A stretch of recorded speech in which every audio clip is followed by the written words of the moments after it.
Yes, and next Wednesday, this is the cutting edge. You know, there's a African print that everybody was wearing up to this year, yeah. You know, African print. That print of the motif of the Coptic church. A whole heap of people might not know that, but the print comes from the Coptic church. If you look at it, it's Coptic symbols on the print. You know, years ago, tourists used to wear it on the North Coast, but it became popular again over the years. Maybe 3-4 years now, it get popular again. It's in Africa, them call it the Angelina cloth. Angelina, that's what them call it, Angelina. But it is really some print of the church, the Coptic church. Very popular, especially right now. You see a whole heap of man have them on a shirt. You can't take this fashion and style thing, believe you me. The next African tune I'm going to play, a Sly me I play it for. Sly, you know me, Bridget, a long time I don't hear from you, but we're going to play the next tune for Sly. This is the cutting edge. Given what is happening in Libya, we have to play some clips from them time there, leading up to what is going on right now in Libya, because everything have its genesis somewhere. And the genesis of that slavery thing that you see going on in Libya, about direct relationship with Hillary Clinton and Obama. A whole heap of Obama fanatics who believe him is a returned Messiah don't want to hear say him is responsible for some serious atrocities that take place in Earth in his tenure as president. We are talking about places like in Afghanistan, in Yemen, them drone strike. You know, them say the amount of the drone strike where Obama unleashed on the people, them is more than where the Bush, where a whole heap of people never like Bush, is more than where Bush though. You know, the amount of children and women who die in Afghanistan and Yemen because of those drone strikes under the watch of Obama and Hillary Clinton.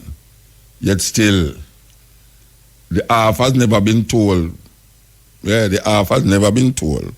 The U.S. President Barack Obama says it's his biggest mistake in office. He says he failed to plan better for the aftermath of military action in Libya. CCTV's Jim Spellman joins us live from the newsroom with more on his comments. Jim. Yeah, Elaine, Libya has descended steadily into chaos since coalition forces attacked the Gaddafi-led Libyan government back in 2011. Obama says poor planning by the U.S. contributed to the mess in Libya. Asked on U.S. TV program Fox News Sunday what his biggest mistake in office has been, U.S. President Barack Obama said this. Probably failing to plan for the day after what I think was the right thing to do in intervening in Libya. In 2011, an international coalition that included the U.S., France, and Great Britain took military action in Libya. Later that year, Muammar Gaddafi was ousted from power and killed. You had the Gaddafi regime massing forces prepared to carry out an act of violence against a substantial and defenseless population. And the international community, led by the United States, responded to prevent a good portion of that violence. And that obviously was a good thing.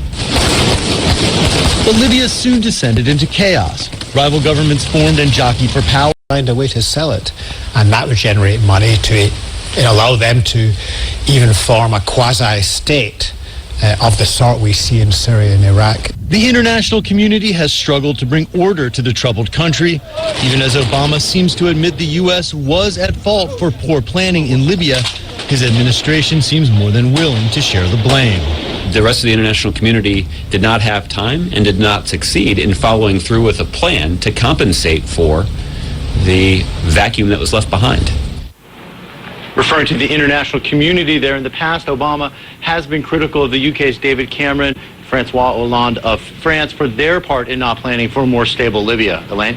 And Jim, how has what happened in Libya altered U.S. foreign policy? Yeah, a lot of people say you're seeing the impact of lessons learned in Libya in the U.S. foreign policy in Syria. The White House says mistakes made in Libya have made Obama much more reluctant to take on so-called regime change without a clear path of what comes next, Elaine. All right, Jim Spellman in our newsroom.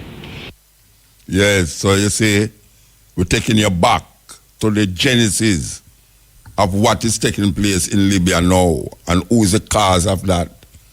And you hear it from the president that the vacuum that was left after them assassinate and murder Gaddafi, they never put nothing in place to really deal with what would come next. And what would come next was a failed state. The influx of the ISIL terrorists them and the influx of people who just want some part of power upon them own militias rise up in Libya. So we're taking you back, way back. Because as soon as you say you're going to change over from the dollar to the something else, you're going to be targeted. There were two conferences on this, one in 96 and another one in the year 2000, called the World Mutabaruka Conference, organized by Gaddafi. And everybody was interested. I think most countries in Africa were keen. Gaddafi didn't give up. In the months leading up to the military intervention, he called on African and Muslim nations to join together to create this new currency that would rival the dollar and euro. They would sell oil and other resources around the world only for gold dinars. It's an idea that would shift the economic balance of the world. Countries' wealth would depend on how much gold they have, not how many dollars they trade. And Libya has 144 tons of gold. The UK has double that, but 10 times the population. If Gaddafi had an intent to try to reprice his oil or whatever else the country was selling in the global markets and accept something else as a currency, or maybe launch a gold dinar currency, any move such as that would certainly not be welcomed by the power elite today who are responsible for controlling the world's central banks. So yes, that would certainly be something that would cause his immediate dismissal and the need for other reasons to be brought forth for removing him from power. It's happened before. In 2000, Saddam Hussein announced Iraqi oil would be traded in euros, not dollars. Sanctions and an invasion followed. African resistance to AFRICOM was spearheaded by a figure who had emerged as a major economic and political force on the continent and had been a thorn in the side of the West for decades. From the beginning of his political career as a leader, Muammar Gaddafi was opposed to a foreign military presence in Africa. One of the first things he did after coming to power in 1969 was to expel the British and US military bases in Libya itself. And Gaddafi had, considerable political support across the continent for his position. Nelson Mandela's view was almost identical to Gaddafi's, that there would be no African forces commanded by foreign military officials, and there would be no foreign militaries occupying any part of Africa or operating within Africa. Gaddafi had been playing a complex game with the West for a long time. President Ronald Reagan had labeled him the mad dog of the Middle East and had tried to assassinate him in 1986 by bombing his palace. The Libyan leader's independence and influence flowed from the vast petroleum reserves, the largest in Africa, which he had nationalized when he took power. Well, starting in the 1990s, Muammar Gaddafi became a kind of luminary, a leading voice, certainly one of the loudest voices, for a maximum vision of African integration. He was seen across Africa as being the successor of Kwame Nkrumah in terms of his vision of African unity. And it wasn't just a matter of nice-sounding words. Gaddafi was eager to not only accelerate the process of African integration, but of bankrolling the process. The money from allowed Gaddafi to underwrite ambitious projects. $300 million for the first Pan-African satellite Rascom. $30 billion in the largest irrigation system in the world that draws on the vast reserves of fresh water under the Sahara to turn tens of thousands of hectares of Libyan desert into farmland. Gaddafi demonstrated that Africa could develop without depending on the Western banking system or the International Monetary Fund. Libya, to the tune of tens of billions of dollars in each case, was capitalizing a number of new African economic institutions, the African Development Bank, the African Monetary Fund. Africa would then develop its own solutions and develop its own lending programs to address its own problems. So Africa was, in Gaddafi's view, and with Gaddafi's leadership, increasingly becoming something of a bloc, rather than a series of disparate individual nations that could be dealt with one-on-one and set against each other. When Gaddafi was elected chairman of the African Union in 2009, U.S. officials were concerned. In an embassy cable revealed by WikiLeaks, they noted that Libya will seek to use al-Gaddafi's chairmanship to aggrandize him and promote his United States of Africa proposal. U.S. multinationals were also unhappy with the Libyan leader, especially his decision to cancel a $1 billion deal with the Bechtel Corporation, the largest engineering company in the United States with powerful connections in Washington. The fact that an operator with Bechtel's savvy and deep pockets was ultimately unable to secure its contract serves as a cautionary tale for the many U.S. and Western companies seeking to enter Libya's booming market, and for other U.S. companies considering major investment projects here.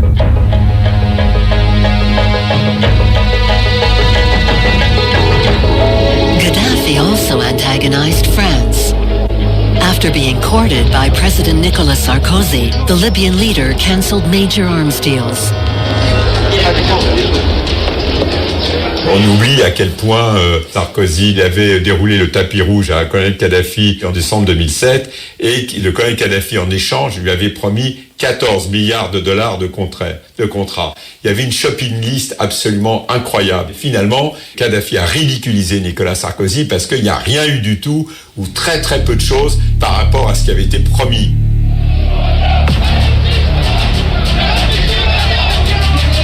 In March 2011, as the Arab Spring spread through North Africa, France and the United States decided to act.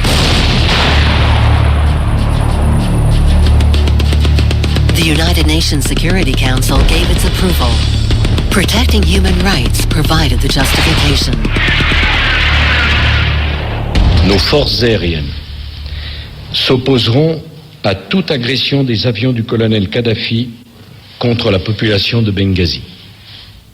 We hit Gaddafi's troops in neighboring Ajabiyah, allowing the opposition to drive them out. We hit Gaddafi's air defenses. This was AFRICOM's first war, and its commander-in-chief was the first African-American president. In the words of the Obama administration, the U.S. position in the war against Libya was that of leading from behind. And what is really interesting is, of course, the fact that the war was opened and directed first by AFRICOM, and then the mission was taken over by NATO. In other words, the people running the show, NATO, are themselves being run by the United States, which is formally in command of NATO. Not only that, in one of his speeches, Obama, after the bombing campaign had ceased and was praising the efforts of allies in Libya, revealed that even a number of French bombing missions were in fact piloted by American pilots. The intervention of Libya is also a way of sending a message to other African nation states that should they pursue a course of such radical defiance, radical independence, such a nationalist and anti-imperialist course, that there could be ultimate consequences that are no longer hypothetical. It stands as a clear signal to African nation states that these are the boundaries in which they are to operate, boundaries that have been set by U.S. military operations.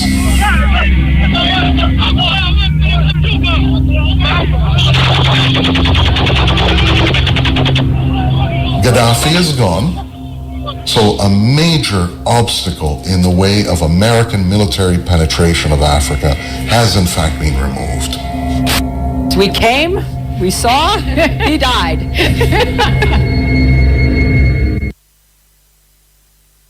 Now Libya is a failed state.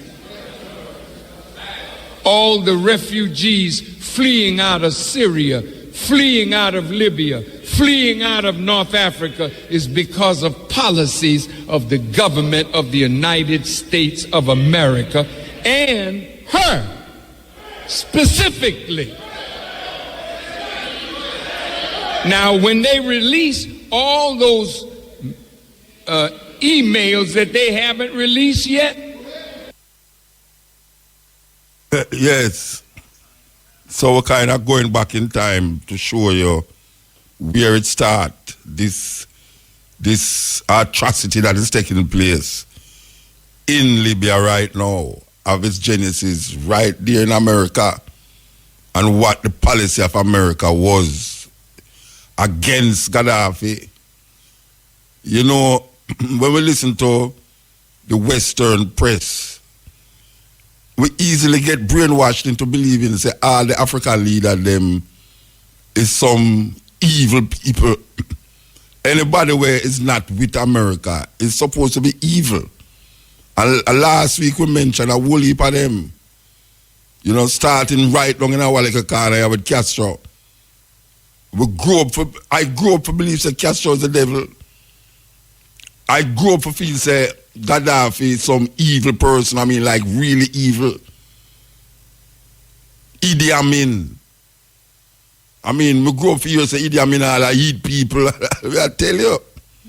So when we hear about African leaders, when them start to demonize these leaders, you know, you have intellectual, intelligent people, you know, you can't tell them nothing.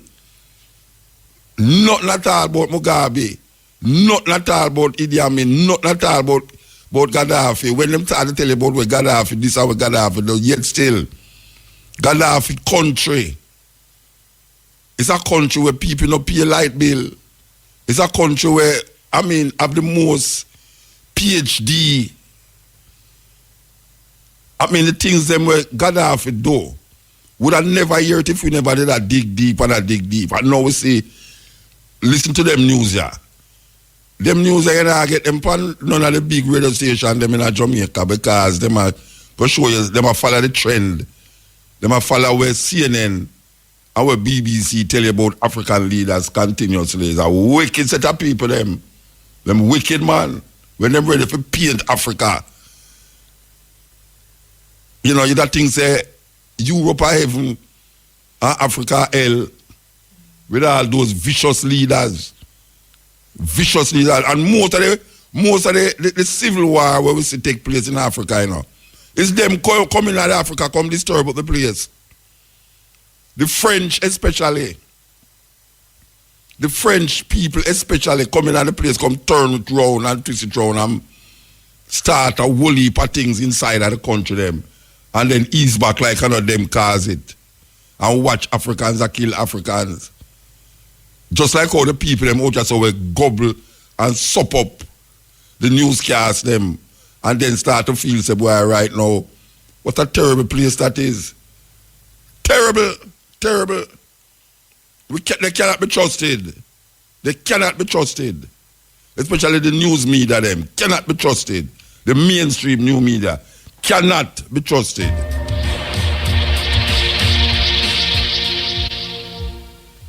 Welcome back to the Real News Network. I'm Paul Jay in Baltimore. March 19th will be the third anniversary of the NATO intervention into Libya. Looking back, what were NATO's objectives? What Libya did they hope to find after the overthrow of Gaddafi? And what, in fact, is today's Libya? Now joining us from Syracuse University is Professor Horace Campbell. He teaches African American studies there and political science. He's written extensively on African American politics, and his new book is called Global NATO and the Catastrophic Failure in Libya. Thank you very much for joining us, Horace. Thank you for inviting me to discuss the failures of the U.S. foreign policy in Africa and the failure of NATO in Africa. So it was only a day or two ago, Navy SEAL sailors boarded a Libyan, North Korean boat carrying oil coming from a rebel-held oil port in Libya. This was, I guess, to send a message that the central government, so-called, of what is recognized by the United States, and nobody else should be selling oil. But it's a reflection of what chaos there is in Libya. Give us a sense now of what's going on in Libya, and then we'll kind of dig further back into why this all came about. This chaos in Libya was deliberate. It was deliberate because Libya was a stable African society in North Africa, where the leader of Libya wanted to use the resources of Libya for the reconstruction of Africa. The water resources, the oil resources, the financial resources, and the intelligence of the Libyan people. NATO intervened in spite of the differences between different sections of NATO, between France and the United States, between France and Germany, and the competition between Italy and France. Despite these differences, they came together after France precipitated this massive invasion to destroy Libyan society in 2011. But that destruction has only created a greater problem for Western capitalist forces in Africa. I don't quite understand why the West simply wanted to destroy Libyan society. Gaddafi's regime was playing footsie with the IMF, with the World Bank. His sons were knocking the gavel at the stock exchange. In fact, one of his sons was visiting American military manufacturers, negotiating arms deals just before the invasion. They were doing oil and gas deals. There's reports from the World Bank praising his reforms and privatization of the Libyan banking system. I mean, he cooperated with Bush Cheney in many ways. He had made a big reconciliation with the Americans. I don't understand on the face of it why they wanted to overthrow him. Obviously they did, but I don't think that explains it. That is all very true, but you're missing one factor. That every political leader seeks political legitimacy. And in the case of Libya, the legitimacy of the leader had come from his presenting himself as someone who is part of the African Union and wanted to build an African monetary fund, an African central bank, and an African common currency. And that was a danger to not only the euro, because Sarkozy said, we're going to fight to save the euro, but it represented a threat to the dollar. Moreover, the Libyan leadership had moved to take over the Arab Banking Corporation in Bahrain.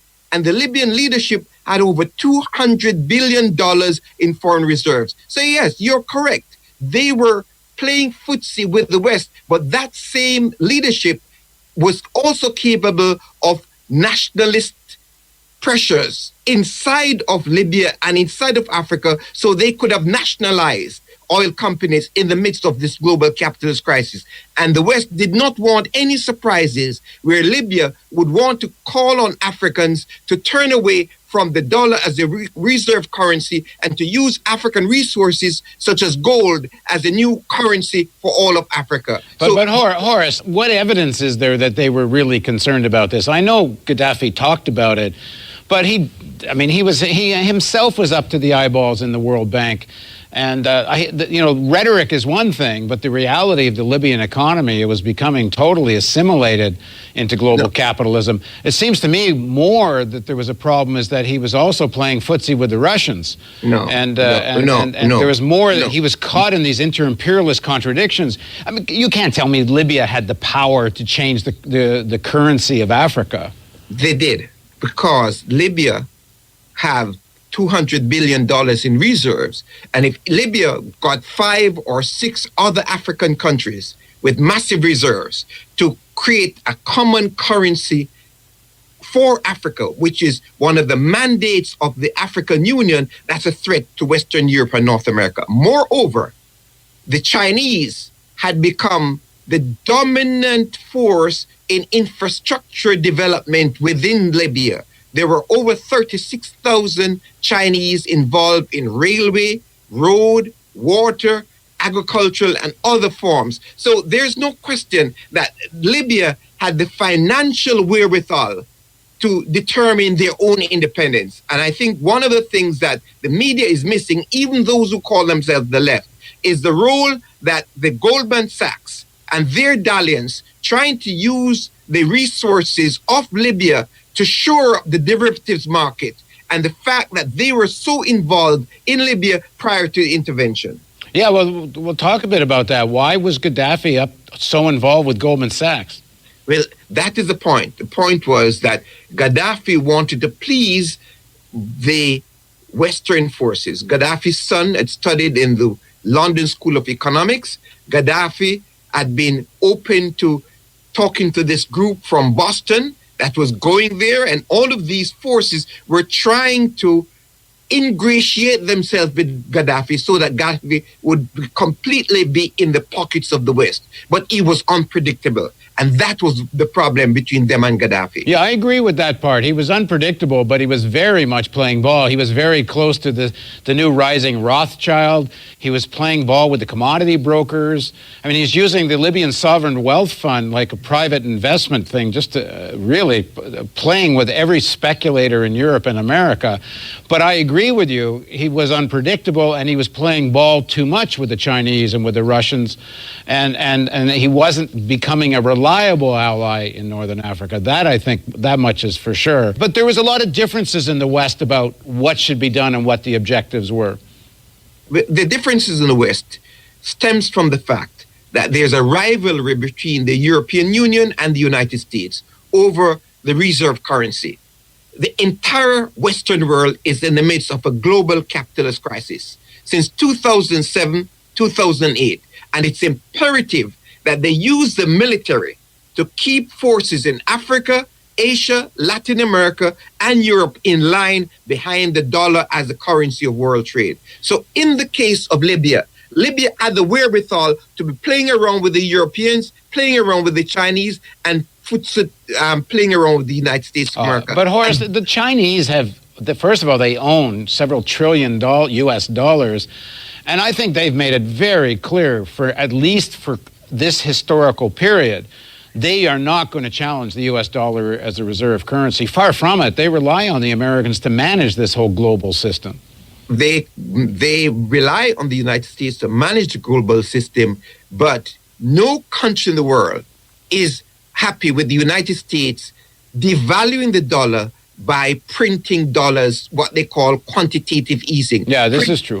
$65 billion every month. If the United States of America is putting $65 billion every month on the world market, nobody wants to keep their reserves in dollars. So the Chinese, the Brazilians, everybody's looking for the exit from the dollar, because the capitalist crisis means that the dollar is worthless. Because if anyone can have a printing press to print dollars, then other currencies are worthless. Okay, but why is everybody buying American dollars? I mean, they're getting people to buy T-bills with practically 0% interest. Because the American military makes the American dollar a force in world politics. Yeah. What backs up the American dollar today is not gold, but the U.S. military. Yeah, but I agree with that. But all these other governments and elites rely on that.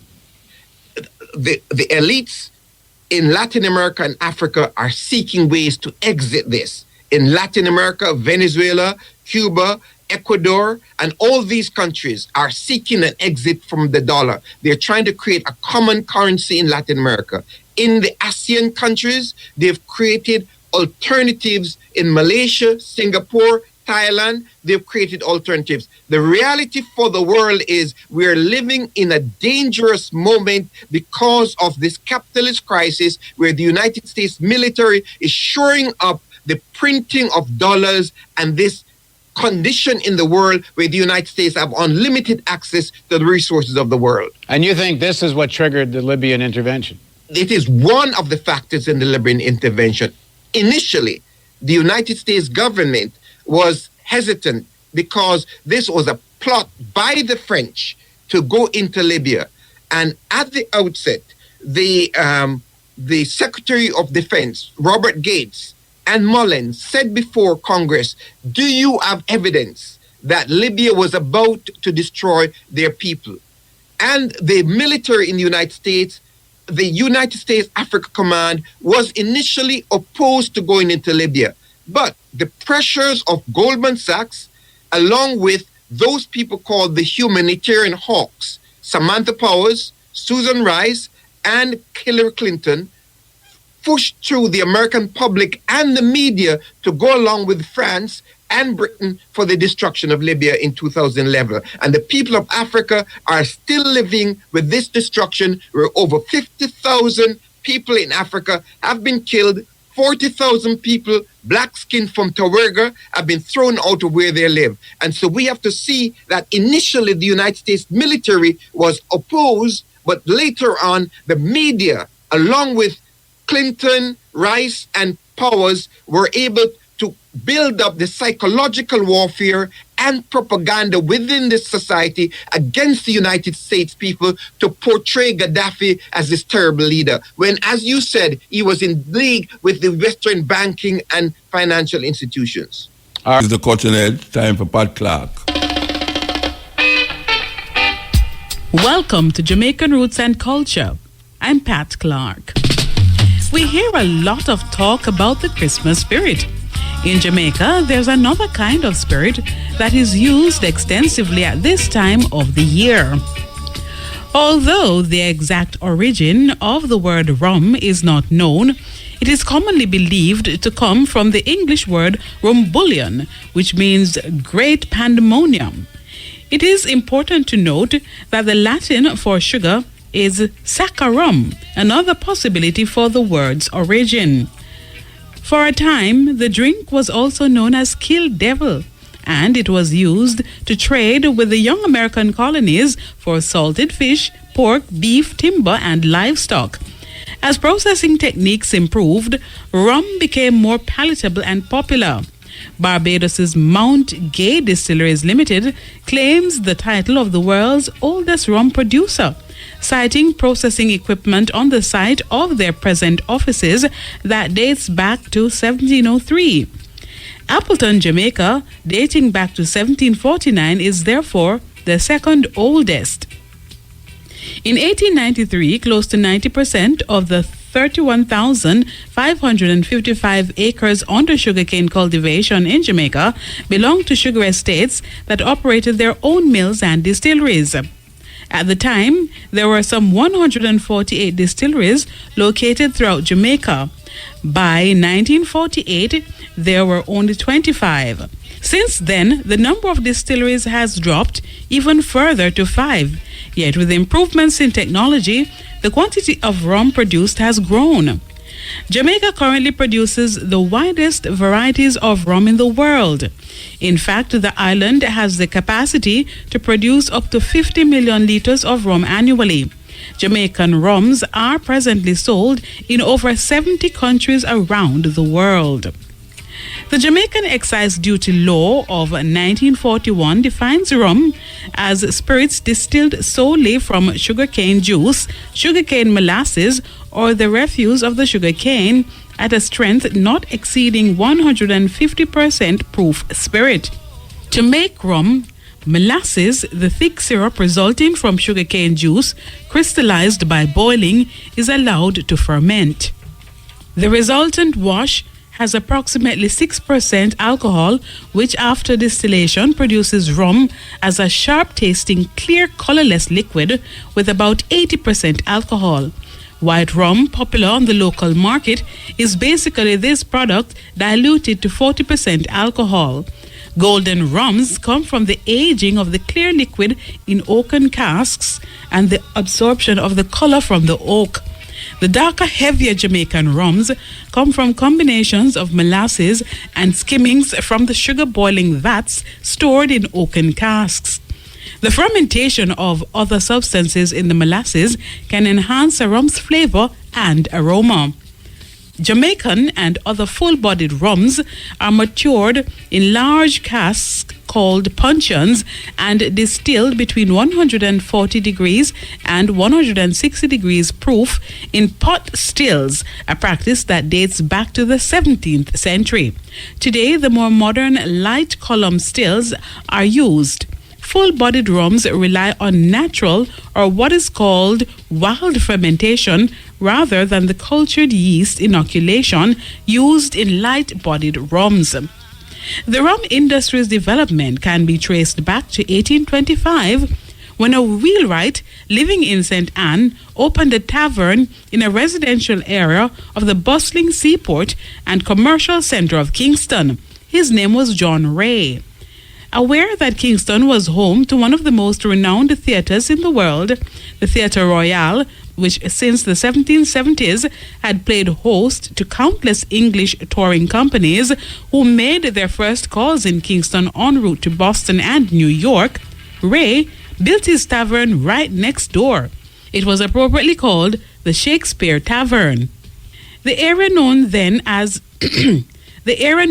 and now as Parade was a popular meeting place for locals. The parish church and a large market were also nearby.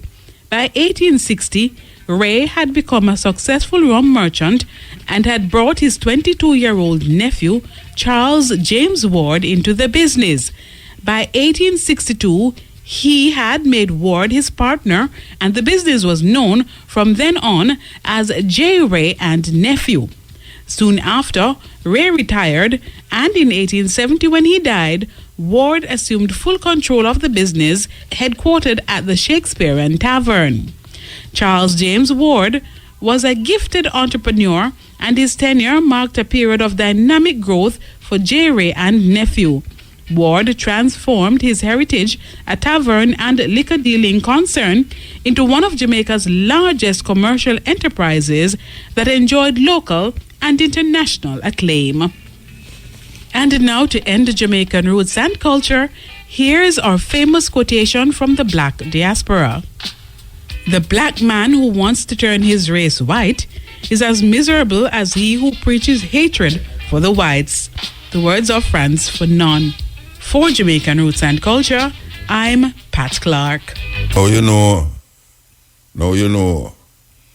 And just to add something here, you know that the sugar cane, that grass, where Europeans was addicted to rum and sugar, caused millions of our ancestors to lay in the earth today, dead, because of the loss of sugar and rum by Europeans. Yeah, the time is 11:30. This is the cutting edge on RFM. We're there with you. Yes. Man, if some part of you now move, you know so you're dead and you need to go to the morgue. You understand, eh? Yes, and it look like you need to go to the morgue. All the women them who lay down beside them husband and go like his Mutabaruka in the bed with them, believe you me, cutting edge. When I meet some woman at chronic show the other night, them say, boy, I'm Muta, I tell you the truth. My husband have to go lay down in the couch at night time, upon Wednesday night time, you know, because me can't take the botheration when they bother me and me want to listen to you. Yes, a serious thing. Very serious thing. So you know, we have played this one for all of the women them who will meet and say, Muta, trust me, Wednesday night time, a year time. Here goes. The Zambian government, Bishop, sold the copper mines in northern Zambia to an outside consortium for $25 million. The copper mines for $25 million because they couldn't manage to keep them. The company that came in and took over the Zambian copper mines in 3 months made a profit of $75 million. They did not pay the Zambian government up front in cash for the mines. They were going to pay them over a period of time. Here we have this company that has an understanding of how things work, raised the money at the government's expense, took money that the company the government should have been making, and gave it back to the government and said, we paid our debt in full, and give them now 0.006% of the proceeds of copper mining, when right outside the door there's people in poverty, people in not eating, people ignorant, people dying, high levels of AIDS. And what's the deal? Churches are full, people are praising God, Africans pray all night. Prayer is not in the success equation. Prayer is in the revelation equation. Decision making is in the success equation. You have to make a decision and be sound. We have to be disciplined and make sure we go and get what God has called us to get. You can be full of the Holy Ghost, but you can still be ignorant. But as for me and my house, I will get understanding.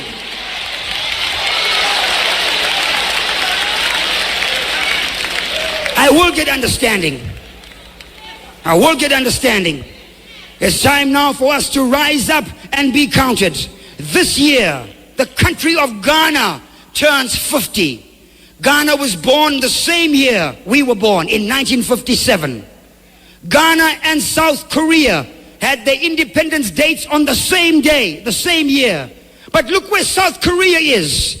South Korea is by nature not a Christian nation. South Korea by nature are Buddhists. China, which is the next large world economy, they have stated that in the next 10 years, 20% of the Chinese people will be multimillionaires. That means almost 450 million Chinese will be millionaires. They are not Christians, they are Buddhists. The Japanese are Shintoists. Those in Indonesia and Malaysia are Muslims. It's not about praising God and hallelujah and a great thank you, Jesus. It's about possessing an understanding as to how things work. Okay. All right. This is the Cutting Edge on IRFM. We have on the line, I have El. I have Yeah, give thanks to it, a great thing, you know. Man, give thanks, man. How you doing? I give thanks, you know, struggling, but still have strength, have life. Give thanks, you know. Yeah, well, I did a hold some of the bulb, but come for them, so I don't know. Eh? I did a hold some of the bulb them for you, because I tell me say I come for them, but you never come at all. No, the youth now and the in and out, and it's so much work. Yeah. With the event, you know. Yeah. I need more time to come in the town. I want to spend certain amount of time on the event, you know. Yeah, so we are going now. I mean, we hear some as a run and thing. Or the momentum?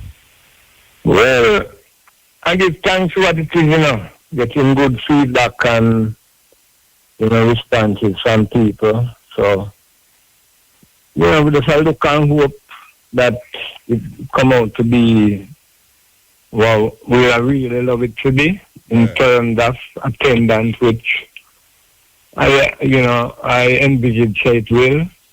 And in terms of the contents of the event now, we hope that we can put something together where can really be informative to people and can be beneficial, especially when it comes to knowing what going on in this cannabis and this ganja fields internationally.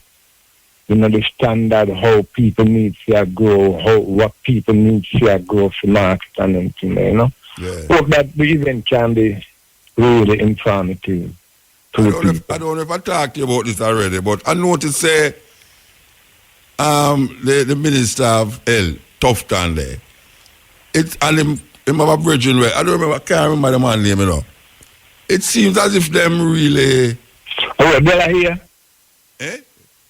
Della here, Winston Della here. I try to remember his name. They're like Chief very Medical anti-ganja, but Tufton look like him kind of slow up the process because him not in. If it was him alone, it wouldn't be decriminalized. What you say about that? Well, in negative views, like, well, any man who knows that I knows that I is an anti-ganja man. Yeah. Right? Anti-ganja man. And at the same time, because remember that the CDA board has to go address them in a cabinet one at a time, and I read a part of who go on. It just feels stupidness stuff than that talk. And when I listen and hear them man, in a dinner time and now, I go, for example, last year, he was saying that since the decriminalization the year before, which would have last year, would have make 1 year, that there would have rise in, in mad people technically on the road by 60%. Yeah. So we make them know and we make that to look here. Me challenge them, I don't like to see the statistics to prove them thing there. After that time now, when they're able to come out now, who is a part of the NCBA, the National Council on Drug Abuse, and sure say that here don't really have no statistics to prove them thing there. But it's just that sometimes you wonder if these people are not being paid by certain type of people to fight against them in order for certain things to strive. That me I wonder too, because all the man them have all odds are run against ganja. Like the government decriminalize ganja and the government run against ganja. Is that terrible? Is that weird? Well, at the same time, I remember say it's not this government. No, but the government. And son, it's not this government that really decriminalize and carry through the law. Yeah. But at the same time, the fact that they never come revoke, right, what was established by the previous administration, and then still maintain a CLA board, a cannabis licensing authority board, then it means they are in approval of what had taken place, and as such is supporting and so on and so on. Yeah, but when them are doing it's almost like them are trying to miss the board for say, well, see there, the boat are run fast, and it look like them are trying to miss it. Well, my brother says like you have a paddle canoe and try to catch a steamship. Yeah. See? Because it's a one know what going international in Muta. Especially where ganja is concerned, where money, economic potential is concerned. We see some of them man go all of Portugal to establish multi-million, multi-billion dollar industry. Ganja is big something. But when you look at the US and the amount of states. It now, Canada. Yeah, next year, July, Canada got full-fledged where legalization is concerned, recreationally, medically, See, the type of market we're out there.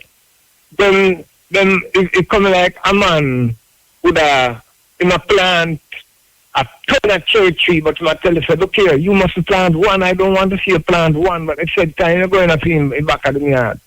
Because some of these same government people in Muta, I know you hear certain people that talk some part of that. None of them want to be a part of this ganja industry, But some of them very hypocritical when it comes to certain things. Yeah. You know what I mean? And I know from long time, say, when man go to prison for herb and Rasta get beaten for herb. None of them politicians are going to smuggle it. Yeah, of course. You understand it? But and that they make them first money from.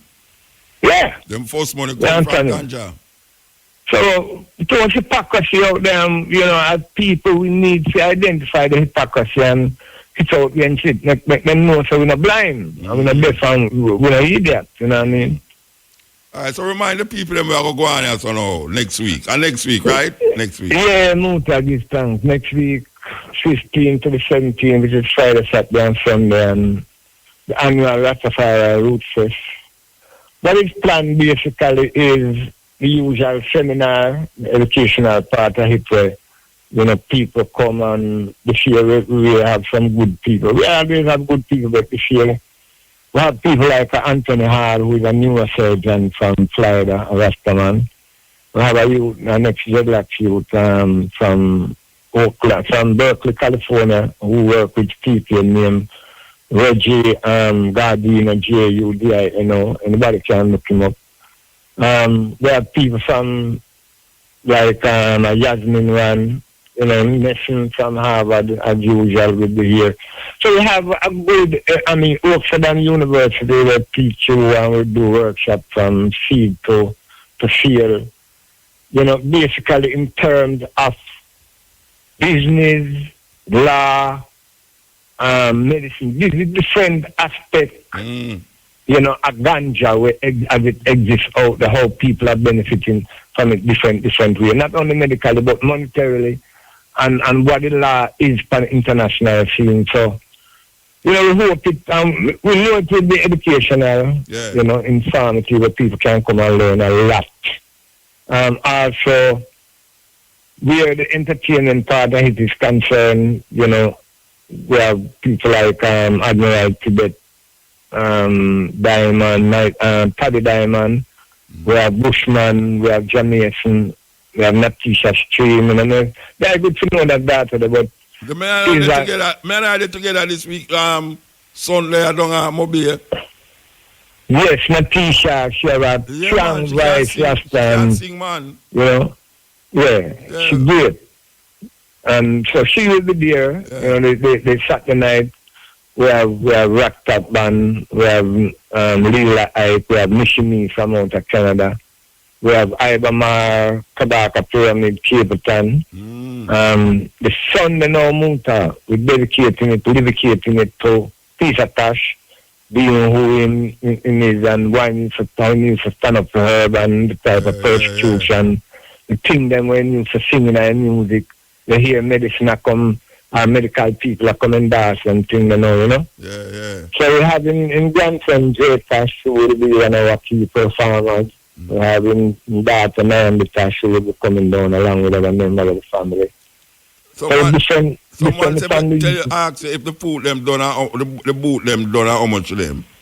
No, and we give thanks you bring it up because in case we have touched on it because we want people to know so there's a cut-off point, you know, like by Monday, Tuesday we cut off, you know, we start we selling a board because we don't want ones coming there like on the third and the Friday, so them want board and so on. So in terms of the board, we have 3 board prices. We have, for example, who are going to deal with herb ganja and, you know, ganja byproduct is 60,000. Who are going to deal with food and juice is 40,000. Who are going to deal with craft is 30,000. For the 3 days? 3 days, okay, yeah. 30,000, you know what I mean? 40,000 and 60,000. Yes, 60, 50 and 30, you know. And someone have a small amount of craft on the tabletop and can get that trophy at 10 grand.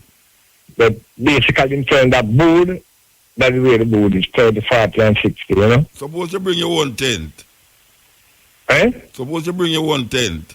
No, we're not to end the bringing a tent to put on the field because we want the place to look uniform and way. Okay. You know, we don't want it to look, let them say, you know, all the time people say chaka, you know. Yeah.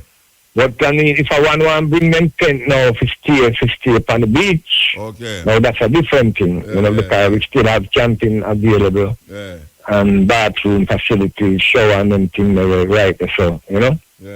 So, but in terms of buying a board now, you know, we rent the board and we rent the tent them and we rent them back, you know. So the pass through is nice for the look, you know. All right, well, we'll be there, so next week, Friday, Saturday, and Sunday. Again. Yeah, man. So next week, Friday, Saturday, and Sunday. And like I said, the Sunday evening in particular, we really want one very serious reason. Like, from a Rastafari ganja point of view, you know what I mean? When we leave Root Fest, I'd love to say I leave with a plan of action in terms of not just ganja, but issues we have to recognize years upon years we are taught that we are centralized, we are organized, we are. But leaving Root Fest, I'd love to see we have a plan of action from a Rastafari grassroots people's point of view when it comes to herb and when it comes to the other injustices. You know, the violation of people, right? The recognition of indigenous people, right? You know, serious something coming out of these seminars and discussions. We want to leave Roots Fest with something, you know? Yeah. Irie. No, man. Give thanks, you know? Yeah, Irie. No, man. Yes. Rastafari Roots Festival coming up soon. Yes. To this. Listen to this. What's really eye-opening here is you watch your TV, but with this hack, your TV can watch you. Show us how that works. So one of the things that we were able to do with the Smart TV platform was actually abuse the browser to the extent that we could actually gain access to the camera that's built into the TV. Right. And so what we can prove here is that with a little bit of extra code, we can turn the camera on in your browser. Wow. And while this is evident to you right here because we've designed it that way, this is something that we can do invisibly and actually have the camera running behind the web page that you're looking at. So what this means is I could be sitting here watching TV from my bedroom, and you could be anywhere in the world looking at this image of me watching. Yep, I could be sitting on a laptop in a cafe in Paris, and as long as I have a network connection, I'd be able to get into your TV and access the camera. The kind of scary things about it is that it doesn't actually give any indication that the camera's on, and there's no little LED that shows up when the camera's on. So it could actually be watching you and you never even know. What is a smart TV, and why is it a playground essentially for hackers? Right. It's a computer. So instead of just being, a tube and some other electronics, now it has a web browser and it has, a lot of devices were running Linux. But the real danger is when people start using smart TVs for things like online banking, we can take a popular bank address and translate that into a different IP address to a site that directs to a site that we control. So it may look like your bank's login, but you're actually entering a username and password that goes to us instead of your bank. In a statement to CNN Money, Samsung says it takes consumer privacy very seriously. The camera can be turned into the bezel of the TV so that the lens is covered or disabled by pushing the camera inside the bezel. The TV owner can also unplug the TV from the home network when the smart TV features are not in use.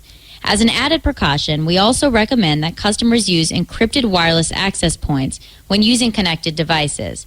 For those of us who are a little freaked out and maybe don't trust all these updates, what's the easiest fix? So one of the things that you could do with the smart TV, which you can also do with your laptops, is just cover up the camera. Put a little Post-it note over it, a piece of tape, and next time that you want to Skype with your family, just take it off. Yeah, it's very interesting. TV, I watch you. You think it's joke. I laugh, but it's not a joke. Yes, El. Hello, Mota. Yeah, blessed. Evening. Yeah, ma'am, I hear you. First time on the program. Okay. Yeah, man. Just like to commend you on the, I really like to listen to Stepping Razor. I really listen to Cutting Edge. But anyways, I wanted to ask you a question. Your name, Muta, your name, Muta, where is it originally from? Mutabaruka, Rwanda. Yeah. Okay. You and I have a little similarity then. Oh, yeah? Yeah, man. My mother is a Rwandan. Your mother is a what? She's a Rwanda. She's from Rwanda. She was born in Rwanda. Okay. Yeah, man. She was born in Rwanda, but she migrated to Tanzania. Oh, yeah? Yeah, man. Well, I'm a African Jamaican. I'm a Tanzanian by birth. Okay. You're born in Tanzania? Pardon me? You're born in Tanzania? Yeah, man, I'm a Tanzanian, but I migrated to Jamaica with my father. When you're a little picnic? Yeah, from a tender age. Okay. Yeah, man. So your mother come from Rwanda? Yeah? Your mother come from Rwanda? Yeah, but she migrated to Tanzania. Tanzania, okay. Yeah. I was listening to your program last week on Cutting Edge. Yeah. And you were speaking about how the Jamaican government is not getting it right in terms of the crime and violence. And perhaps they should assess some of the countries which were in like Rwanda, in a worse situation, and now they are doing better. Like Rwanda. Yeah, right. I went down there in May. In Rwanda. Yeah. I took a trip down there in May. Okay. Yeah, this May. Yeah. Yeah, and believe you me, Muta is a beautiful country. Yeah. You'd never believe. You'd almost feel say a first world country. Yeah. It's beautiful and peaceful and secure. Transform itself, man. May I tell you, Muta, they have a large amount of soldier recruitment. Mm-hmm. And it's like from 3 o'clock in the evening, mm-hmm. you have soldiers almost every 5 minutes you see one soldier. That's like from 3 until the next morning, you know. Yeah. Yeah. It's just beauty. It's a gem of beauty. And it's clean. It's the cleanest country in Africa. One of the cleanest country in Africa. Well, I try to tell them from I start it's called stepping with the program. I tell them say must go and visit some countries was in worse off than them, and one of the countries were always mentioned. Yeah, man, sleeping needs to go down there and really take it out for himself. Yeah. Believe you me, it's really nice, and I like what they are doing and everything. And it's clean. The country is clean. Yeah. You won't find one piece of paper on the ground. Yeah. Everywhere you go. And the street lights, right now it's like it's a daylight. Yeah. Love street light. Proper road, proper light. street light, proper. Man, it's a beauty. I didn't want to live there. I spent about a week and I didn't want to live there. Mm.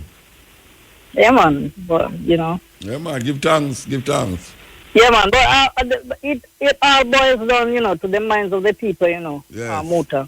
If the minds of the people, of the Jamaican people, mindset don't change, it not gonna make sense. The Jamaican government can buy more car and more gadgets. To buy more car. It not gonna make no sense. Them trying to buy car.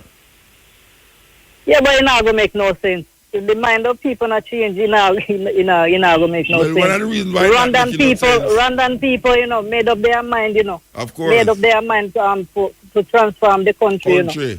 That's why it is way that's what it is now. And one of the reasons why it not going to work, them buying car that don't have IRFM radio in it.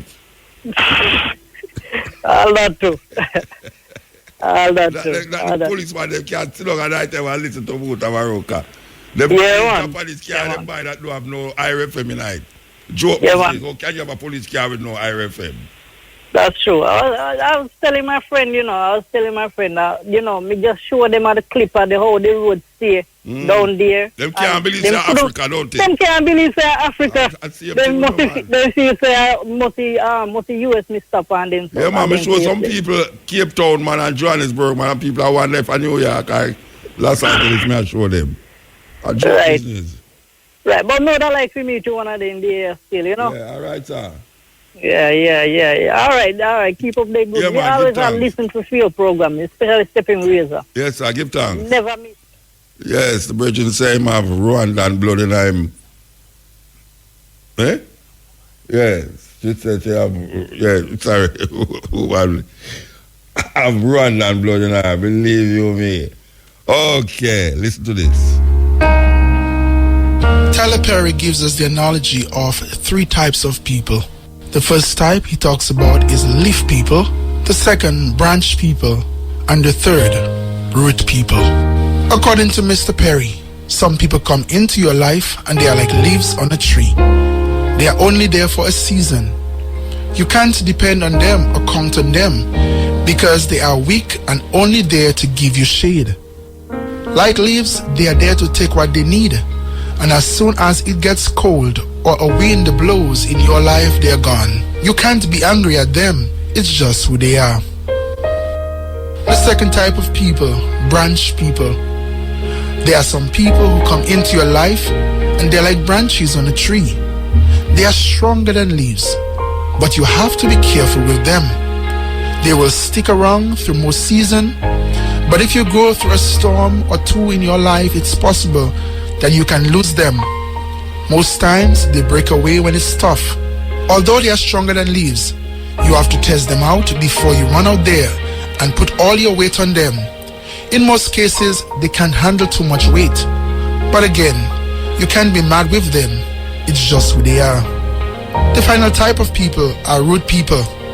If you can find some people in your life who are like roots of a tree, then you have found something special.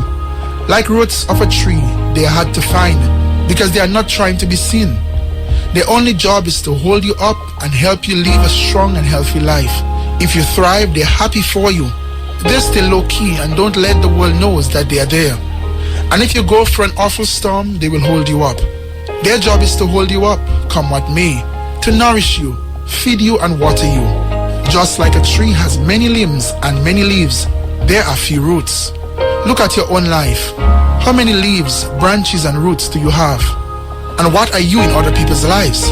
You may want to call them today or send them a message just to thank them for being roots in your life. Instrument here behind there is called a Kora, K-O-R-A, the 21 strings upon it, and it played in the vertical position like how you play the upright bass. The thing with it is that have a big gourd, we would have called calabash, big calabash down at the bottom. And the strings them go up like a guitar, but it have 21 string on it. May I tell you, you want to sit down and listen to a band with like 3 dozen, 4 dozen kora player, pure kora. May I tell you, man, that's the sweetest thing, man. You hear them play this instrument, man. Or, I mean, it's one of the instruments we never come across the Atlantic. Yes, from Africa. The kora. Sweet instrument. Sweet. Gambia is the main country where you hear them play this thing. Gambia. Sweet, eclectic sound of the cutting edge, man. Very eclectic. Yeah? Yeah. Blessed, man. Yeah. Yeah. First time, Kyle. Blessed. Blessed, man. You hear me? Yeah, man. May I hear you, man?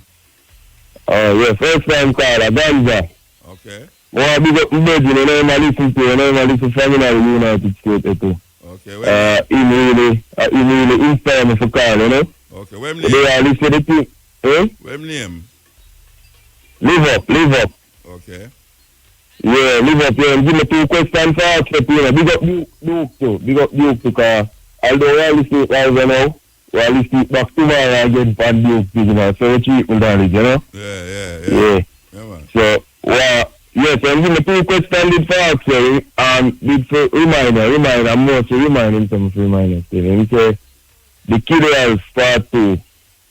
If you know, you do it for Twitter, you know? More that. One thing, I don't know, Part 2, nothing. Oh, it up, I don't know, say it up there. It's a part 1 there up there, man. A Part 2 marks for now. Yeah, but when I say now, them think there was cassette days, you know. Search for that now, I find somebody who up to date with it. Yeah, when I say the prisoner, when you go to the prison, you see and you impersonate the police. Yeah. And you are signing in the gun and things. You must say, if no man never come out, I want the interview, you know. You must say, remind you, say, you have no interview to get done. That's one of the first big interview we did up on the program, yeah. Yeah, man. That time of the 90s. I know the 90s. I don't know how we not hear that.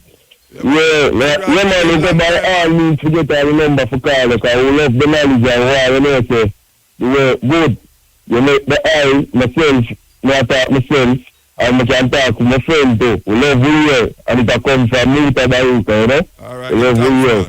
Yeah, we not put no cream in my eye, like, we love we hear, we love ourselves. Yeah. And that comes from you, the teacher. Alright. Yeah, so when I listen to tape, I think you couldn't play back through the Christmas season now to go Santa Claus.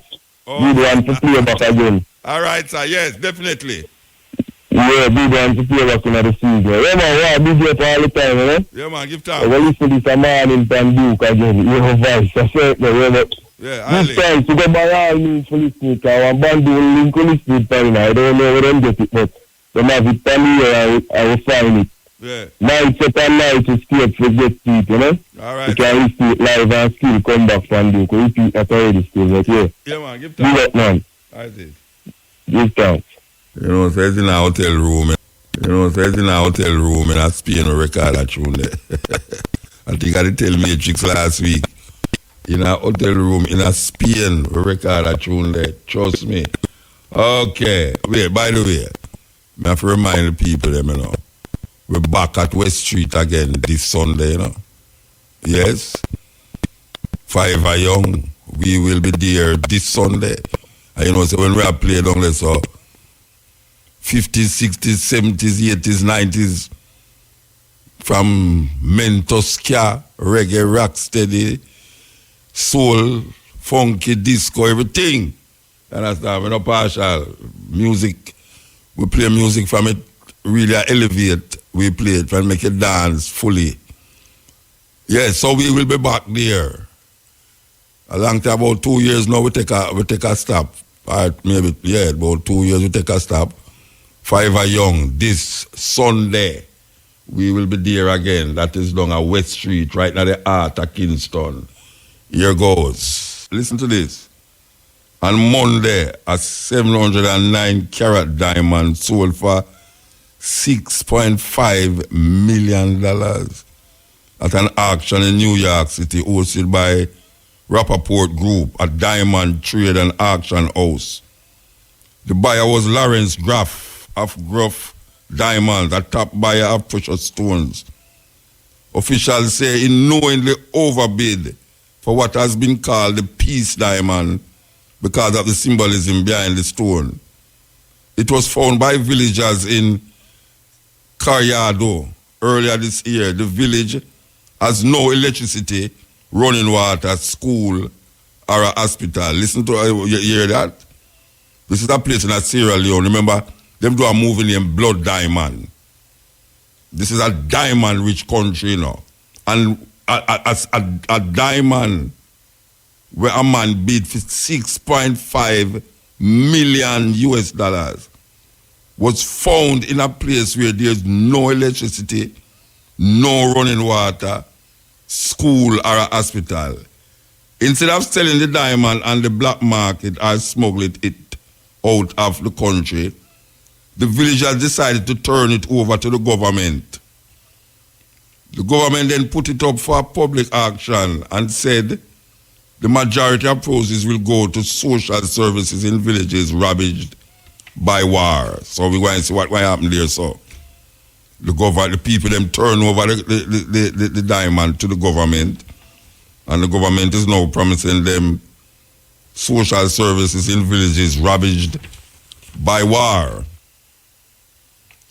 The 5 villagers who found the diamond will split a little over $1 million. Another $1 million will go to the fund to help other poor villages. The rest to other social programs through the government. It's very important as a nation that the proceeds complement the government efforts to provide social services to the people, said Abu Delea Barada, spokesperson for Sierra Leone President Ernest Bal Korama. Sir. Sierra Leone has a long and bloody relationship with diamonds, as depicted in the Hollywood movie Blood Diamond. An 11-year civil war fought partially over the riches from diamonds, killed more than 40,000 people. Sierra Leone, you know, a whole heap of Jamaicans did go back to Sierra Leone. Yes, it's called Freeport. They have a village there. A whole heap of Jamaicans did go back there, but yes, a village where have no running water, no electricity. The people them find a diamond with value $6.5 million. When we just said that was split, and you say one will get $1 million and the other get $1 million, and the government get the rest to do what they want to do with it. Yes, we have the world. Prime Minister, all this, you know, the people them have hate a wrong man. Believe you me, a president who are ethnically cleansed Dominican Republic of Haitian, you give him an award, man. And no matter what the award is for, that man should never come here and get an award for nothing, considering what him doing to the Haitian people there. Look upon the Cuban, them there in Miami, you'd have to say most Cuban look that way there. Most Cuban look like look like Jamaican black people. Yes, most Cuban don't look like them where to run go. And Miami, they say them a look refuge from Castro. Most Cuban, black, and music, with upon an eclectic vibes in the night, yeah. I believe you me. A long time I don't play the music, I know, from cutting edge, you know, from the late 90s, we used to play them regular. Yes, we kind of, yes, since we have all these programs going on now, we can just do something different in the night, yeah, instead of play the same tune them we were playing at the day. Them tune you carry around the world, the black world. You understand? Yes, take into the world of black music. Here goes. So I say give thanks to the moment, give thanks to the time. You know, so we will be back here a little more from 2 to 5:45 with the stepping razor, the art of war. We want to give thanks to Petite. We call her Petite. She just little and petite and cute. I think I'm the youngest. I got all the youngest person who work here too, except for me. Outside of me, she must be the youngest person who work here. Give thanks, Sanjay. We're gone long time. Yes. Vita, me hungry. Me I tell you, man, you're a savior. Trust me. If I go to heaven and you're not, they are going to leave. I tell you that. Okay. So you want to know. We will go on and play this tune here. You know, so most of the tunes we will play from Night Africa. I will mix in some music from the Caribbean, like Spanish speaking and well them call it, I could say Latin speaking countries. Most of them we will play. We are going to go forward in Africa and play this one here.